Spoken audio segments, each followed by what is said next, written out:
Olá, sejam todos muito bem-vindos. Você está no canal do Escritor Cínico.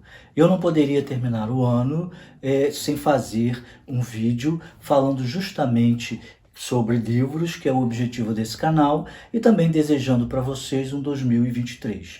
E para encerrar esse ano de 2022, eu trouxe um livro que me surpreendeu muito, que foi Antes que o Café Esfrie, do escritor japonês Toshikazu Kawaguchi ou Kawaguchi. Eu não sei como se pronuncia realmente nem o nome, nem o sobrenome dele. Se vocês souberem, por favor, deixem aqui nos comentários. Antes de comentar a história do livro, eu tenho o hábito de falar do autor, se eu nunca trouxe aqui um livro dele, uma obra dele para o canal. Então, o Toshikazu Kawaguchi, né, ele nasce em 1977 na cidade de Osaka, no Japão.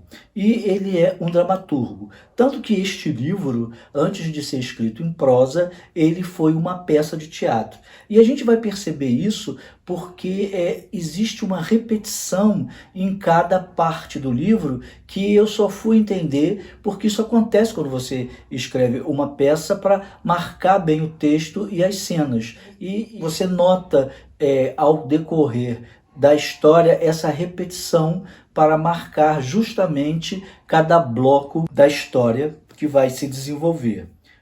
Esse livro foi considerado um best-seller pelo USA Today e pelo Time de Londres, e chegou a alcançar o primeiro lugar na lista dos mais vendidos da rede de livrarias Waterstone, no Reino Unido. Então, assim, ele é mais do que credenciado. Mesmo assim, obviamente, eu resolvi tirar a minha conclusão.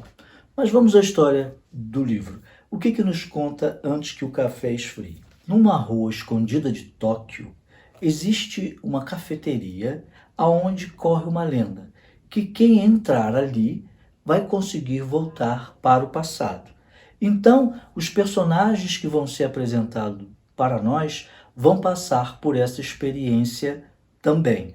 Mas muitas pessoas, obviamente, não creem nessa lenda, apesar do café já ter mais de 100 anos, né? Aquela cafeteria já está ali há tanto tempo. Mesmo assim, várias pessoas, quando começou a surgir essa lenda, que foi divulgada na imprensa, começaram a ir para lá. Mas as regras são tão rígidas que 99% das pessoas desistem. E aquele 1% que resolve enfrentar todas as regras tem uma surpresa. E que regras são essas? Primeiro, você só pode ir para o passado, viajar no tempo, uma vez. Segundo, você tem que sentar em um determinado lugar.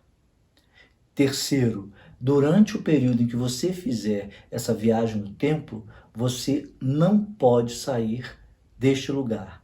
Quarta regra, que é considerada a mais difícil: você só vai poder voltar no tempo com a pessoa que já esteve naquele café antes. E você também, obviamente, já esteve com aquela pessoa em um determinado momento naquele café também.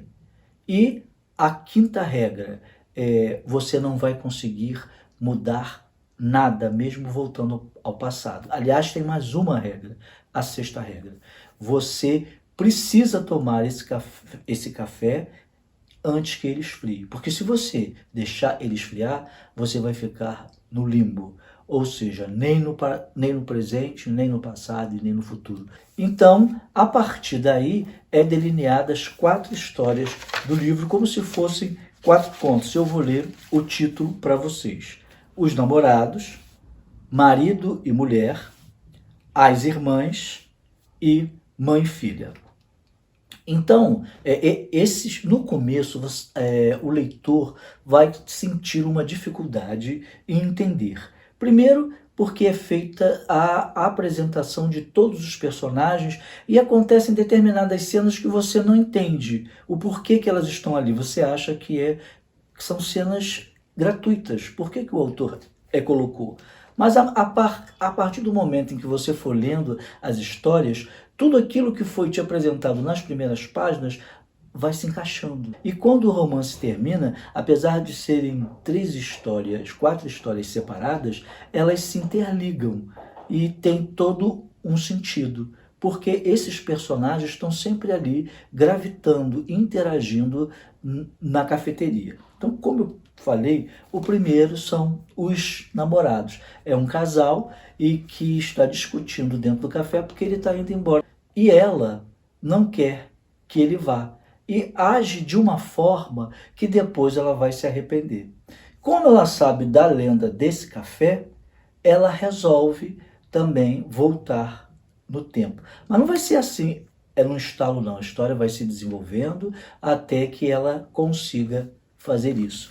O mesmo vai acontecer com marido e mulher, e que você vai entender por que que esse personagem, o marido, fica sempre nesse café. Ele vai todos os dias aguardando que uma determinada pessoa saia de um lugar específico, onde ela está sentada, porque é somente ali naquela cadeira onde você pode sentar e fazer a sua viagem no tempo. Tem também as irmãs, que são personagens que aparecem obviamente no café, porque senão elas não poderiam voltar no tempo, e mãe e filha. A história delas vai ser apresentada aos poucos, como se fosse um quebra-cabeça em que as peças estão sendo colocadas e você não entende como elas vão se encaixar. Mas o bom do livro, o mágico desse livro, é que elas se encaixam.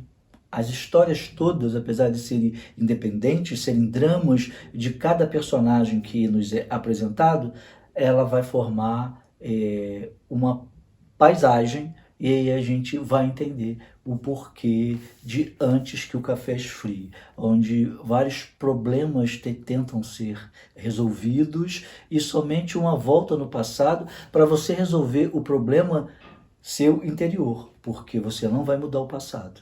Você pode ir falar tudo que você queria falar e que você não conseguiu, mas aquela situação não vai se reverter. Quando você voltar ao presente, vai estar tudo como antes, como se você não tivesse ido.